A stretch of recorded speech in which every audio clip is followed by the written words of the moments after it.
Carry on, Wayward Son by TinyButFierce. Chapter 3.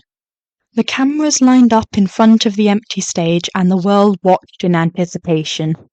Stark Industries had announced that they had big news to be delivered at a press conference that would be headed by Tony Stark himself. Steve Rogers sat on a couch with Natasha, Wanda, and Sam at the compound. Neither Tony nor Rhodey had told them anything about what was going to be announced, so they were as much in the dark as the public was. Clapping was heard as the man himself walked onto stage and smiled at the crowd and the viewers.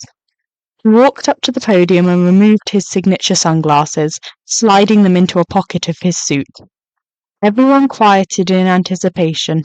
The best announcements always happened when he thought it right to remove his glasses. He smirked at the waiting crowd and began to speak.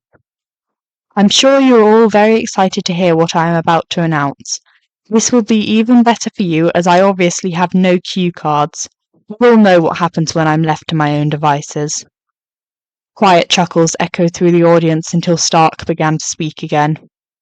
As many of you know, my father and I never got along. He preferred his job over his wife and child. I swore that I would never follow in his footsteps in that retrospect. After I shut down my father's legacy, the weapons business, most of the stockholders abandoned this company, only for it to begin to thrive again under the command of Pepper Potts. He deserves most of the credit. We all know that I never had any control anyways.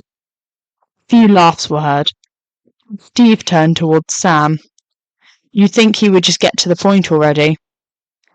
I think he's doing a pretty good job. If this ends up being serious, he might as well throw a few jokes in there. The super soldier glanced at Sam, but quickly looked away after noticing that Sam was trying to pay closer attention to the screen. Natasha watched the proceedings with interest. Tony continued to speak. I have heard many comments recently about what would happen to the company if I was ever heavily injured or killed in my role as Iron Man. I have to admit, I'm not getting any younger, but success of SI is not just because of myself. Scores of brilliant scientists and lawyers and business persons work at the company. The contingencies that were enacted during my stay in Afghanistan would still go through pending the loss of my ability to work with the company. However, there has been an upticking of comments recently that doubt the company's ability to bounce back if I was ever unable to return again. I am here today to quell those rumours. Whispers echoed throughout the room. In the past year or so, I have been training a replacement for myself. I will not be naming him today because of security reasons. I want him to be able to make it through the full extent of his schooling before being subjected to the press, so I ask that you do not search for him. While he is not mine biologically, he has levels of intellect that rival my own, and compassion that I never had.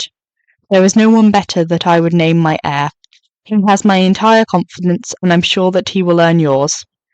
The room was silent for a few seconds, until it finally burst into a chaotic stream of noise, as every reporter yelled questions at the stand.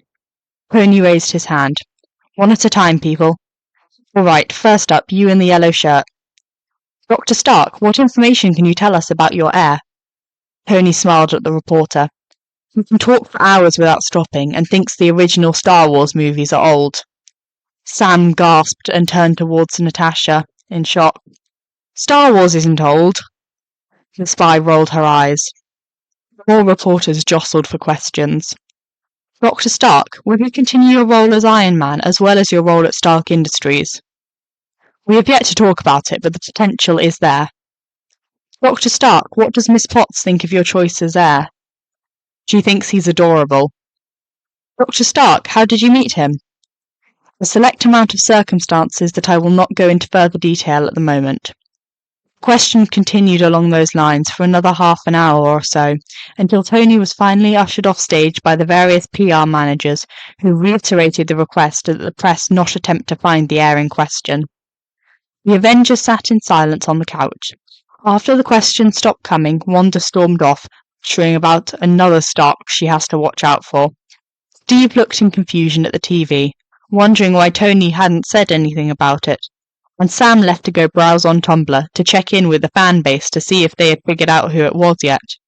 Natasha watched Steve for a few seconds, analysing what she believed was going on in his head, before leaving to go to her room in the compound. Once inside, she reviewed the various things that Stark had said in the past few interactions. She narrowed it down that whoever had been calling Stark during all of their meetings must be the heir in question. Suddenly understanding his hostility to being asked questions about the caller, Natasha brought out her computer to try and find out who it was. She had no intention of revealing the name, only to know who it was herself. She began to try and hack into Stark's phone, but only succeeded in connecting to hearing his phone conversations. Unknown to Natasha, a certain AI smirked at how smug the spy was after thinking she could hack into the boss's phone. She began to listen to the conversation occurring. Mr. Stark, Tony. Sorry, Mr. Stark, thank you so much. I didn't know how much you would say, and I really don't want to be clustered by the press, and I can't believe that I'm your heir. And hey, what do you mean by your comment about how I might take over for Iron Man?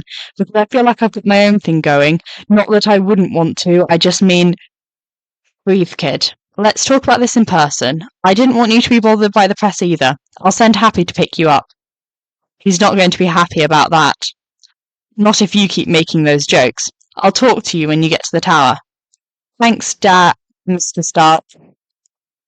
No problem, kid. I'll see you soon, Peter. A click echoed across the line. Natasha reared back in shock as the call disconnected and she was left staring at a blank screen with the message, "You're welcome. Friday," scrolling across the screen. The spy leaned back in her chair. Not only did the kid almost call Tony Dad, but she also had a name now. Peter.